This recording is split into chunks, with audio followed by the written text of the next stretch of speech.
Kita faham tak semua rakyat Malaysia mampu untuk bayar down payment yang besar untuk membeli sebuah Proton X50. So kita nak bagi package mampu milik untuk rakyat Malaysia yang bekerja di Johor dan Singapura. Package zero deposit, zero bayaran muka untuk Proton X50 version terbaru, X50 FL. Kita faham tak semua rakyat Malaysia mampu untuk bayar 10% down payment, lingkungan 9 ke 10 ribu ringgit. Agak besar tu. Jadi kita buka package ni untuk permudahkan urusan customer bagi proses pembelian Proton X50. Kita akan bagi rebate diskaun yang besar untuk customer, dan rebate diskaun ni dah cover untuk pembayaran deposit, booking fee, road tax tahun pertama, insurans tahun pertama, down payment dan lain-lain.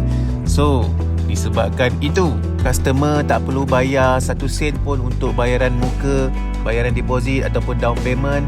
Ambil kereta Proton X50 anda hari ini tanpa mengeluarkan modal 1 sen pun. Bayaran bulanan, bulan-bulan berikutnya baru start bayar. Itu best dia untuk package Proton X50 mampu milik ni.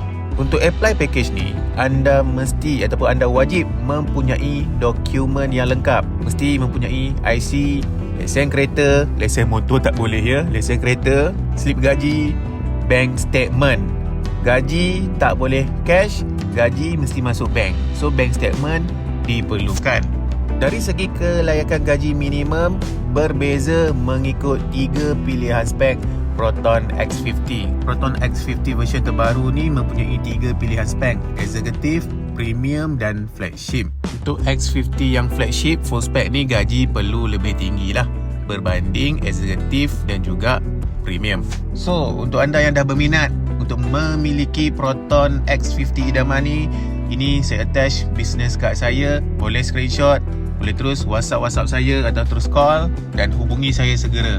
Bertindak pantas, Proton X50 bakal menjadi milik anda, InsyaAllah. Jumpa lagi next video. Assalamualaikum.